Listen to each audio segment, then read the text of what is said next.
everyone, and welcome to Disc Golf World Tour stop number 2, the Konopiście Open from Czechia. You got Sexy Beast commentary, myself, Nate Sexton, and Paul McBeth. How's it going, guys? Pretty excited to bring you some footage from SpinTV with Jomez on the cameras.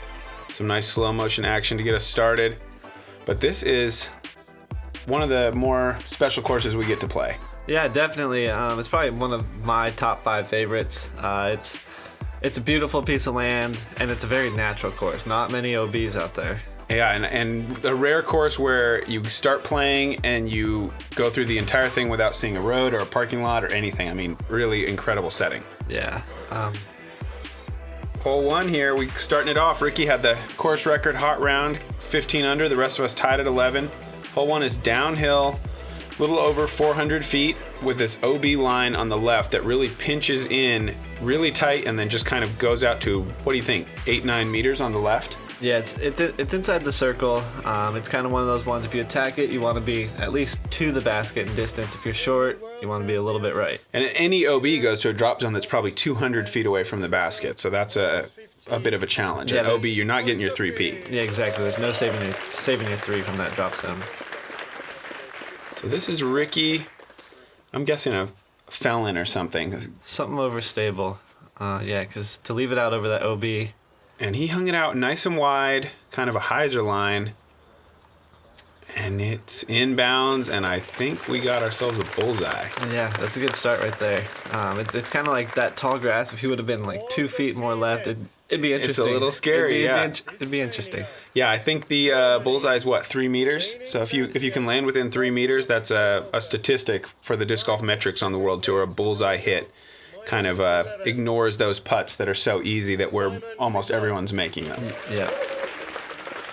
We got Simon, I'm guessing P2 here. Yeah, definitely a C-line P2. There's really only 3 routes on this hole. It's either sidearm out wide, straight down the middle, or this soft hyzer right here, which yes, Simon does it pretty well. Yeah, soft hyzer with the putter, probably left himself 40 feet. Yeah. Just outside 10 meters. Yeah, a comfortable putt. You know, you got enough room behind the basket to where you're giving that a full go. Yeah. I'm going Firebird here, trying to swing it out there kind of like Ricky did. I play a little bit more of a flex than he went kind of pure flat to hyzer. I try to play a little bit more of a flex here. Yeah, you put a little bit more speed on yours, I notice. He kind of just leaves it out there and lets it glide down there. You kind of just attack it pretty hard. I throw it down the hill a little more maybe. That's not quite as much flex as I want, but it's really not a bad mistake to make because at least that way I'm moving well away from the out of bounds. Yeah, still in the circle probably. Yeah, I think I was about an inch inside there. Alright, I'm going with the straight shot. You guys went wide. I'm going to go right at it with the big Pro Rock 3. It's just my comfortable play. I like throwing those straight lines. Yeah, that's definitely a Paul signature move. Paul McBeth. This was a long introduction, too. Well, when they got to say 4-time world champion, and it takes a while.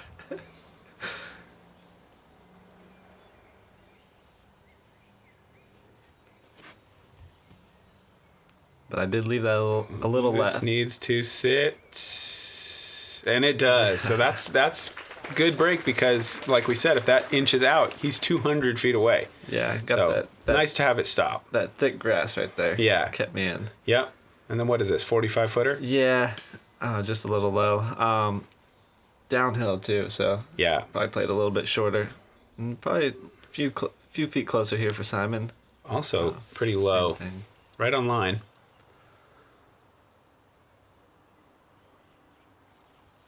Good putt. That's a good start right there. Definitely happy to get that one. It's always a little bit of nerves on that first hole, especially when you're 32 feet away.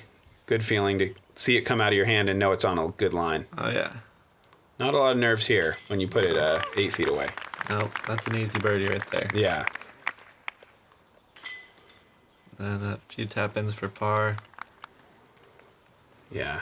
But I like this hole to start the tournament. Absolutely. It gets you really nervous. You got that elevated tee pad. And then you Yes. got the OB all around it. It's a good way to start. Mm-hmm.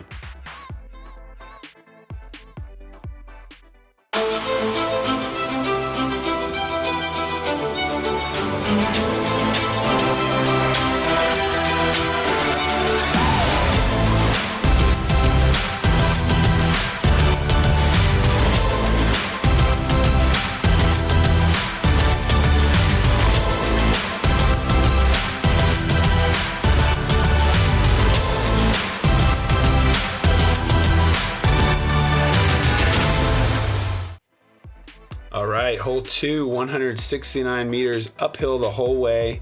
This is a tough shot because you really need to throw a big, big hyzer just to put yourself in any kind of position to go for a birdie. Yeah, this is a true par 4.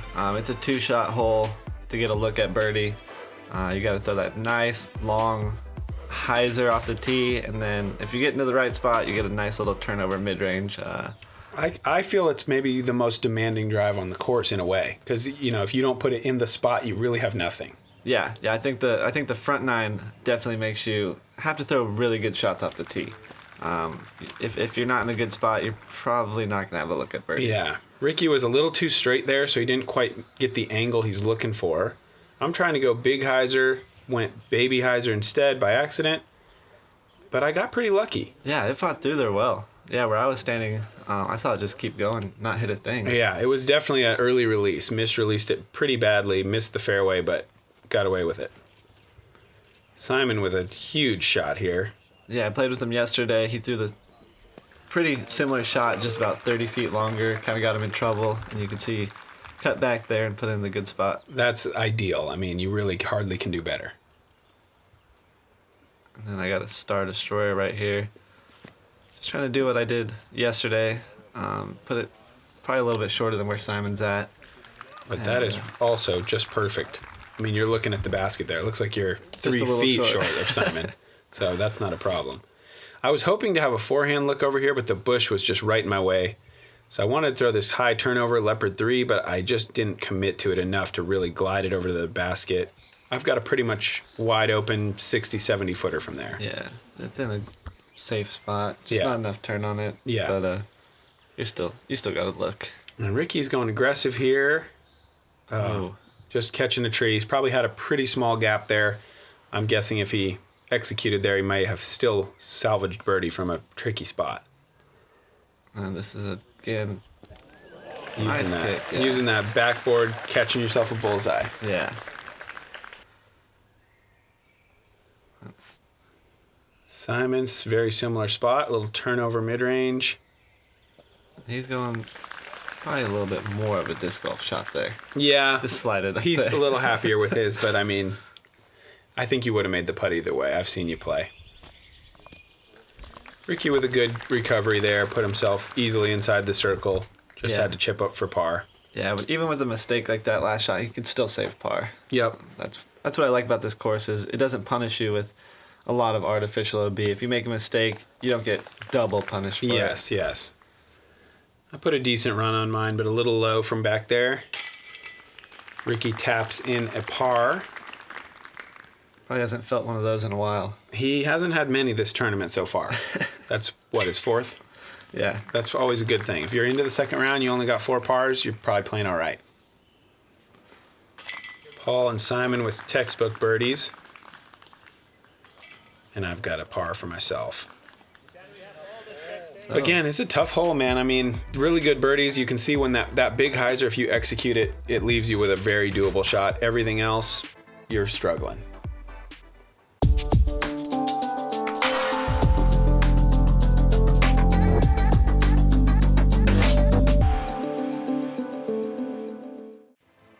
All right, our first par 5, hole 3. Talk us through it, Paul.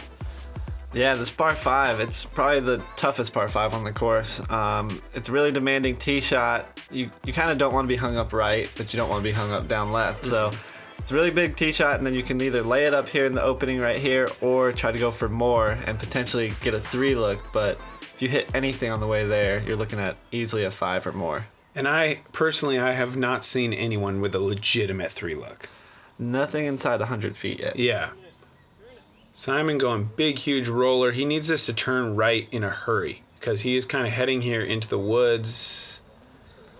And this is just not great. I mean, his angle down there, it's a layup. Yeah, it's a layup, and it's shorter than you want to be if you're going to have a birdie look. Yes. Or an eagle look. Yeah. Paul going air shot here. Yeah, I slipped a little on the tee pad, got a little high, but was able to break just through that crush tree. right through a tree as if it's not even there, just like thin air. Yeah, kind of faded down left. Not where I want to be, but still got a wide open birdie, second certainly shot. birdie is still in play. You don't really have a play to go for the green. Rick also going roller, and sort of similar to Simon's, it's just tracking too much to the left to where you're going to be too pinched there to make an effort for the green. Yeah, it's hard to tell in the video, but this is a really severe hill right here. And it's OB on the left. And it's OB on the left, yeah, and you can see none of the rollers are really going right, and you can see how much angle they're truly on, too. Yeah. So I'm throwing a sidewinder, and I'm pretty happy with that. I'm not trying to really crush it. I kind of throw a flippy one on purpose so that I don't accidentally roll too far like Rick and Simon did. And then I just play a forehand X-Cal here to kind of put me into a spot where I can definitely see the basket, and I'm definitely not in any trees. Yeah, you said you were trying to put it right where the cameraman is, so... Yeah, it was pretty good. I was chasing after the cameraman, and I pretty much parked him. Close to a bullseye hit. Yep. And then I'm just laying it out in the middle, kind of trying to put it where you are. Yep. Do it a little bit lower, a little bit shorter than you, but... But the real problem there, you had the uphill run up, and if you accidentally saw that shot off, you can see these fir trees on the left, and that is a total jail. Yeah, and then these two trees in front are pretty good good spot to be as well. This was a great shot from Rick. Like, he took a little bit of a risk there going Annie, but he absolutely crushed that from bad position to way up there. Yeah, he got a lot of distance on that, and then Simon just playing it smart. He was really cut off there, but he was able to get that nice skip at the end of his shot. Yeah. And then here I'm just going with the overstable fairway driver and just trying to put it down by the basket, put it in the circle. Did that. Yeah, these greens are pretty slow here. Yeah, it's good lush grass. Yeah, but they are starting to break in, which you'll see a lot more skips today than yesterday. Yeah. I threw Sexton Firebird there, just a little bit shorter than I wanted, but makeable putt just outside the circle. Simon with a bit of a grip lock here. Yeah, he put that way wide, and that was a head scratcher. He was looking at his hand going, what the heck just happened? Yeah, he still has a look, though, but not where he wants to be. And Ricky was a good 50 feet past all of us, makes this upshot quite a bit easier. And he's just bullseye. Skipping a putter down there. Perfect shot.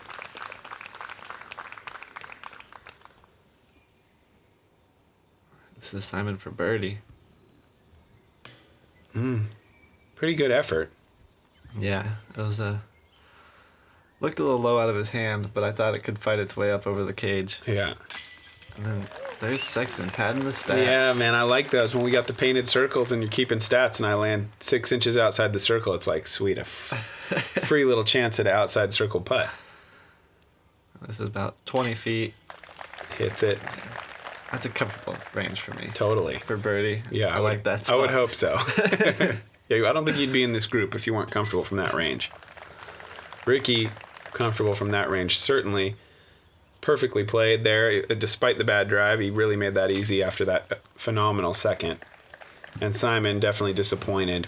Par 5 is kind of Simon's playground, so he's not happy when he's taking a 5 on a par 5. So 3 birdies, 1 par. Not a bad start for us. No, not at all.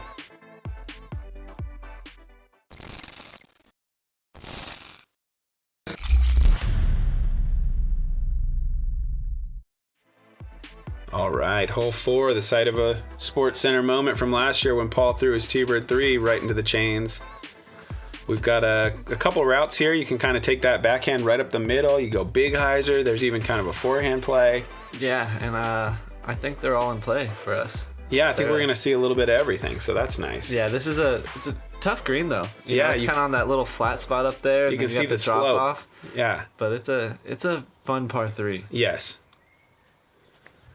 T-Bird 3. He's hoping to get past those cedars. Oh. And he does. Yeah, I'll take that. Took a little distance off, but still perfect. Right there. Right on the green. Yeah, Ricky. I'm surprised to see him going backhand up the middle. I saw he parked it the first day. This one is a little bit turned. And yeah, hit that tree solid. He's going to be having to lay up from there. Yeah. And Nate going the forehand. I'm trying to go Anheuser on the X-Cal, move just left of all those white birch chunks. And it is trying, but I just didn't quite get enough. That would have been right there in the circle. Would have been close. I'm going to get there. I'm going to turn it over today. And Simon going with the spike hyzer up over the top. Giant hyzer here around everything. And it's just right there. Played within the first round, he put it right in the bullseye as well. That's an incredible shot through all those trees. Yep. Ricky. That's a good forehand up shot. Pretty awesome shot there. Hit the pole. I walked up and I didn't see it. I was like, did it roll? Yeah, like, that would be unfortunate for sure. I see it hit the pole. Yeah. I got it over there to the left. I'm not even thinking about trying to make that with the hillside. Just toss it up. Another one Nice about that birdie. 20-foot distance. Yeah, good birdie to get. This is a tricky par 3 for sure. It's a little uphill, so it plays longer than it's listed. Simon Definitely. parks it. And Rick and I are going to have to take simultaneous pars. I like hole 4 though. Really demanding but doable type of par 3. It's a good pro hole. Yes, it is.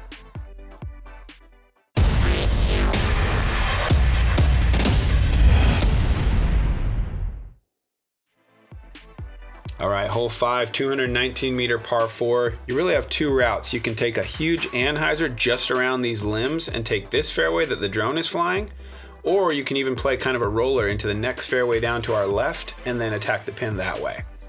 Yeah, this year I see more people attacking it down to the left than I did last year, which is, it must be pretty open down there. I like the high turnover inside, but if you can get that second fairway, more power to you. Yeah, it's pretty open from either spot as long as you can get into the grass. Paul's going huge turnover here. Tough shot to film, but they've done a pretty good job. He flexed out a little bit, and you're kind of down in those trees. Yeah, I didn't get it over out of my hand, and kind of put me in the one spot you don't want to be on this hole. Simon with like maybe the highest shot ever thrown. Yeah. He went over the trees. Yeah, but he didn't turn it enough, so now it's flexing out, but he's in the grass. Yeah. Not where he was trying to land it, but not bad. No. He'll have an open look at the basket. Ricky ripping a roller here, going for the second fairway. Not a great line. No, he was probably about 15 feet right of where he wanted to be. Yeah, and that's kind of landed in the trees. I'm going sidewinder here, and I just want to put it out there with a little bit of cut. This one is pretty much perfect. Miss that tree and just kind of cruise out here into the open. That's a nice shot right there.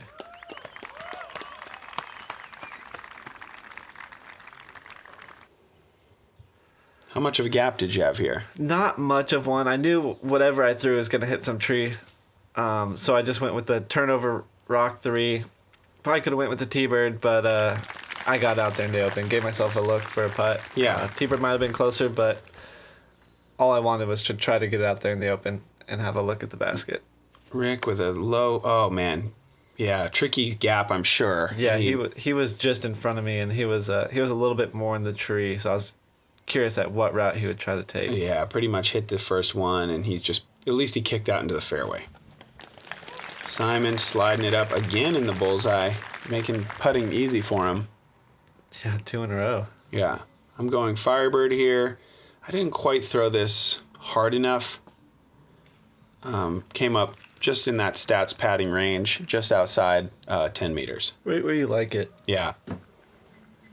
And Rick with his putter forehand here. Just Nice. This is about probably around the 40 range. Pretty uphill, though. Yeah. Had enough power on it, just a little right. Yeah, pretty close. But this was a little bit of a low ceiling, just outside 10 meters. Was really happy to get it in there under the branch. And because I was so happy with my drive. You never want to have the perfect drive and then just lose your mental focus on the upshot and give away a birdie that should be yours. Yeah, that's what 3 putts you've already made in between that 30 to 35 range. Yeah, I'm happy.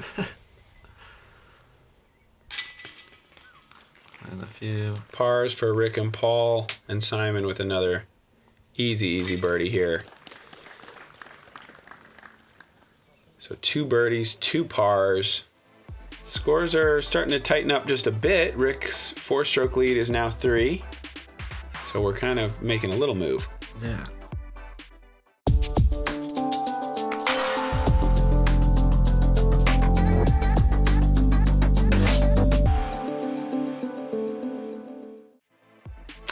Hole 6, downhill, 115 meters. The first of a stretch of 3 par 3s in a row. What are you throwing on this? This one I go with the forehand destroyer. There's just the one big tree right there you can see, and that's really all you got to miss on this one. If you can miss it short or long, either way, you're gonna have a look at birdie. But just getting to that tree is the main issue. Yeah, and the other thing you'll see is just like a flat mid-range from a backhand dominant player. And Simon going with that flat mid-range. But yeah, he threw this so low. I don't know. That was a surprise because he didn't get much on that. I don't know if the mid-range is just always track left, but I think he was a little worried about that and put it a little too low. Sure. I'm trying to go around the tree, but I go right in front of it and it's parked. So like Paul said, it doesn't really matter which side you go. You just don't want to go right into it. And it's a big tree, so it's in the way. And I'm trying to play it just like you did, right in front of the tree. Got it out there nice and left, and I thought it was an ace run. I thought you were around the tree too. I was thinking, he got it. Because I was thinking around the tree is the play. And when you threw that, I'm like, he made the adjustment. That's a better shot. Yeah. But you left yourself a makeable putt, 40 feet maybe. Yeah. Tough putt, but makeable. And then Rick just got this over right out of his hand and got into trouble. Those trees are on the left are a little bit closer. They stick out further than they look. But it was just an interesting mistake. Could have been thinking about, I can't hit that big tree. And so he tries to push it a little more to the left after just seeing yours hit the tree. And then that's the other mistake you can make, is just being a little wide. Rick forced to go to a knee and just lay up. Yeah, that was a good upshot from there.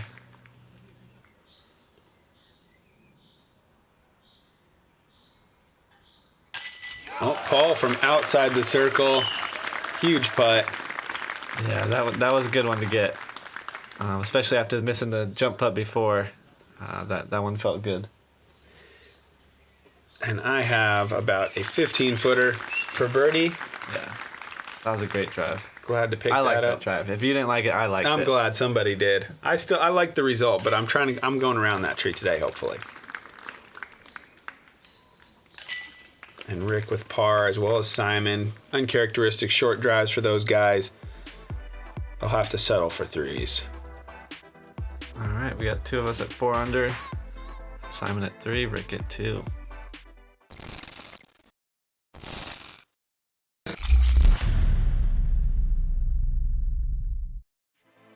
All right, hole 7, one of the few kind of tunnel shots out at Konopiście. Going uphill 93 meters, plays quite a bit longer than that. You can pretty much throw like a backhand fairway driver. I'm going to go forehand distance driver. Just keep it in the middle.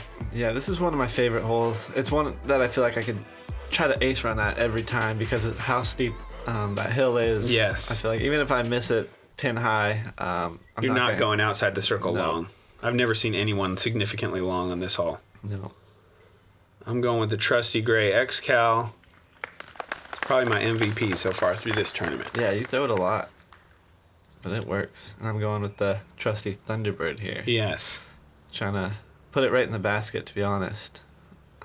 They got it up a little flat here. Good kick off that tree. Nice little bounce. Probably would have ended up right where you were, but Yep. it's still in the circle.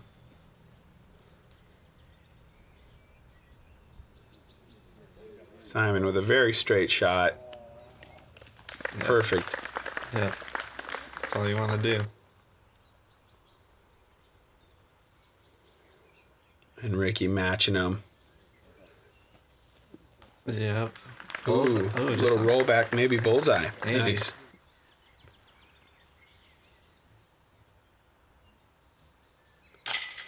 Nice putt there. That was a good putt for me. That's about that 25, that little shaky range. Especially uphill. Yeah. You got to put a little bit more legs. Yep, that one feels good to make.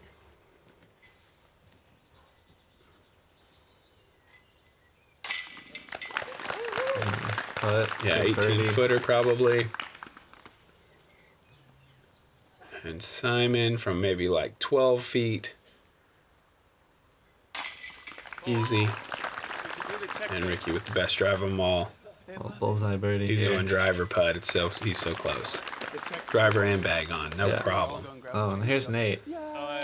Oh yeah, I'm trying to work with Paul a little bit. We may have a surprise for you next time, but we'll teach you about a Czech tradition, Czech disc golf tradition. All right, that's a good start for him there. Definitely.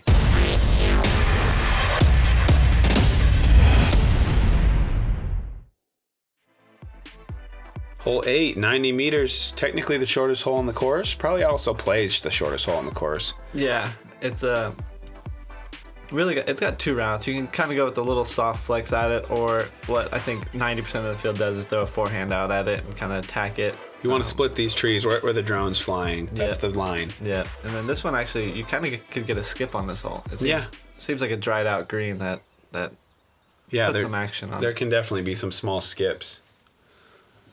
I'm going Firebird, just trying to swing it wide, throw it enough power just inside that last tree and skipping up on the green.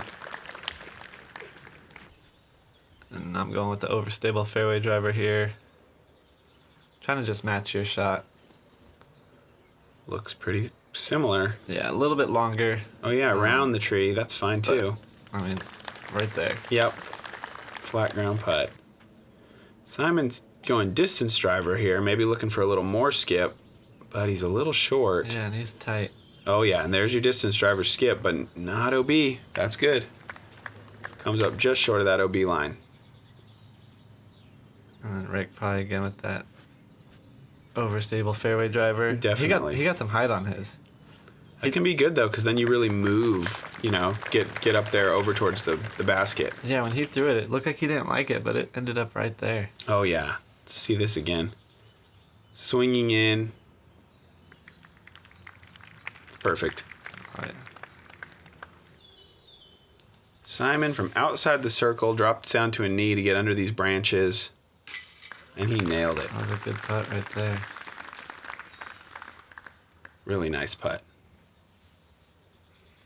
It's going with kind of like a MJ tongue, he's got the MJ tongue out.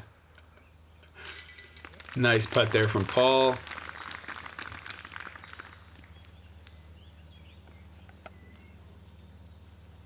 I've got about 20 feet left. There's our tournament director, Premick, in the background with the quiet sign. Thanks a lot to him. Yep. And then here we go, Rick with the... I think it's safe to say we're looking at a star frame here, and a tradition that we learned that I'm trying to implore my group mates to do here. In Czechia, on star frames, you all get up there and you shake the chains together and give a little yell. So we were respectful about it. We didn't yell too loud because we got other people on the course, but the fans really loved it, I think. Oh yeah, they went nuts. At least it was one of the furthest holes away from the rest of the field. Yeah, totally. I'm hoping to get a couple more today.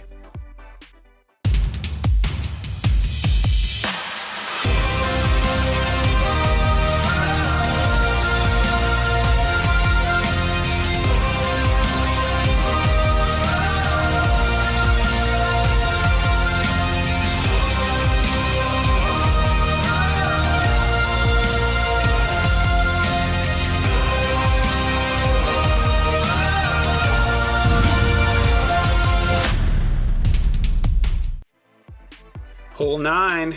This is probably the longest par 4 in the world. It's probably close to it, yeah. It might not play like it because it's a little downhill, but I mean, this thing is over 900 feet. And that's a long way to get in 2 shots. You got to throw a big kind of slow hyzering drive. And then if you throw it really well, you probably leave yourself in that 350 range. Downhill, you got to throw pretty flat and hyzer in, but then you've got OB right behind the basket. Yeah, I like this hole because on the tee shot, you can really unleash it and just keep it on the hyzer the whole way. And then the second shot, you can throw anywhere from a putter from 350 to, your overstable distance driver if you want. Yep. So there's a lot of options. So it's a really big disc selection hole, I think. Yes. I went Destroyer, and I was pretty happy with that shot. I didn't really get it up in the air. But this guy will show you how to get it up a little higher. Destroyer as well, yep. And the height's really the key to getting that extra distance on this one. And I just got a really good carry right there. Yeah, that's about as good as you can do it. If there's anyone that can do it better, it's probably this guy right here. Yeah, and he wants to. He doesn't want to be outdriven. He ever. Never wants to be outdriven. And he crushed that. Did he get past you? Just by a bit? I'm unsure. We'll see who throws close. first. Yeah, I remember that it was close. And then Rick probably trying to match the slip on the tee. Rick had a little bit of a slip out there, cost him some distance, but it's a pretty good kick, leaving him in the grass. Yeah, It's good result that he didn't have to throw from in the woods. Yep. Yeah, he's still got an open look at it right here. Yeah. It's a lot longer than you want. He's probably 450 feet from the pin. And yeah, just a little low. Yeah. It's a makeable range though. Can't ever sleep on the Rickster. No. I went Thunderbird and I made the same mistake as Ricky, just a little bit low. I threw it hard enough, but it needed about 5 more feet of height to have the time to swing over there. Yeah. Now I went with the Rock 3 right here, so I guess Simon outdrove me. Yeah, there he is, just barely. Yeah, so I went Rock 3 here, just kind of let it move left. Perfect shot. Yeah, just outside the bullseye. Making it easy. Got yourself a good angle to where you could just take a really nice, smooth, straight shot. Yep. Simon trying to do the same. Yeah, He's got a mid-range, but he's a little short, probably 40 feet short. yeah, which was surprising. I think he was just scared to go long as well. Yeah, that out of bounds does kind of factor into your decision a little bit. Taking the dart here, was dreaming about making it, but I'll have to settle for I've seen that dart go in from some ways. Yeah, before. it can happen. And I'm sure Ricky was thinking make just around the outside of the basket.